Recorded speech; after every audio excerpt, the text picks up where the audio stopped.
السلام علیکم ورحمۃ اللہ وبرکاتہ۔ رب اشرح لی صدری ویسر لی امری واحلل عقدۃ من لسانی یفقہوا قولی۔ الحمد للہ رب العالمین والصلاۃ والسلام علی سیدنا محمد خاتم النبیین وعلی آلہ واصحابہ اجمعین۔ حدیث نمبر 39، باب الصلاۃ من الایمان، نماز ایمان کا جز ہے۔ وقول اللہ تعالی وما کان اللہ لیضیع ایمانکم، یعنی صلاتکم عند البیت، اور اللہ نے فرمایا کہ اللہ تمہاری ایمان کو ضائع کرنے والا نہیں، یعنی تمہاری وہ نمازیں جو تم نے بیت المقدس کی طرف منہ کر کے پڑھی ہیں۔ حضرت براء بن عازب خبر دیتے ہیں کہ نبی کریم صلی اللہ علیہ وسلم جب مدینہ تشریف لائے تو پہلے اپنے ننیال میں اترے جو انصار تھے، اور وہاں آپ نے 16 یا 17 مہینے بیت المقدس کی طرف منہ کر کے نماز پڑھی، اور آپ صلی اللہ علیہ وسلم کی خواہش تھی کہ آپ صلی اللہ علیہ وسلم کا قبلہ بیت اللہ کی طرف ہو۔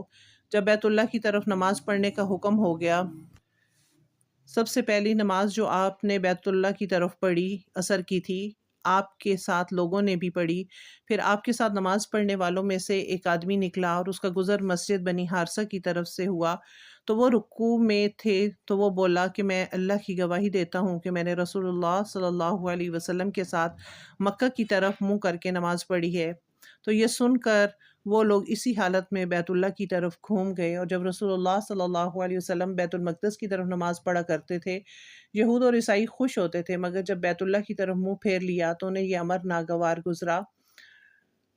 قبلہ کی تبدیلی سے پہلے کچھ مسلمان انتقال کر چکے تھے، تو ہمیں یہ معلوم نہ ہو سکا کہ ان کی نمازوں کے بارے میں کیا کہیں گے، تب اللہ نے یہ آیت نازل فرمائی وَمَا كَانَ اللَّهُ لِيُضِيعَ إِيمَانَكُمْ۔ اس حدیث کو دیکھا جائے تو پتہ چلتا ہے جو لوگ بیت المقدس کی طرف نماز پڑھتے تھے منہ کر کے، اس دوران میں انتقال کر گئے، تو صحابہ کو شبہ ہوا کہ اصل قبلہ تو بیت اللہ قرار پایا ہے، کہیں وہ پچھلی نمازیں ہماری بیکار نہ ہو گئی ہوں، اور جو لوگ ہم میں سے چلے گئے ہیں ان کی بھی جائیں گی بیکار۔ اس وقت اللہ کی طرف سے یہ آیت اتری کہ وما کان اللہ لیضیع ایمانکم، کہ اللہ تعالیٰ نہیں ہے کہ وہ تمہارے اعمال اور تمہارے ایمان کو ضائع کر دے۔ ہم منصف ہیں، بلا وجہ لوگوں کے ایمان ضائع نہیں کریں گے۔ اللہ تعالیٰ خود فرما رہے ہیں، یہاں ایمان سے مراد نماز ہے۔ حدیث سے بھی یہی ثابت ہوتا ہے، نماز پر بھی ایمان کا اطلاق ہوتا ہے، یعنی وہ بھی ایمان کا ہی جز ہے، یعنی جو باب ہے کہ نماز ایمان کا جز ہے، تو اس چیز سے ہمیں پتہ چلتا ہے کہ نماز جو ہے وہ ایمان کا جز ہے۔ اللہ تعالیٰ ہم سب کو 5 وقت کی نماز پڑھنے والا بنائے، اور جب بھی اللہ کی طرف سے بلاوا آئے ہم سب کو لبیک کہنے والوں میں شامل کر لے۔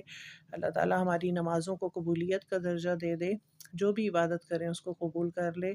سبحانک اللہم و بحمدک، نشہد ان لا الہ الا انت، نستغفرک و نتوب الیک۔ السلام علیکم ورحمۃ اللہ وبرکاتہ۔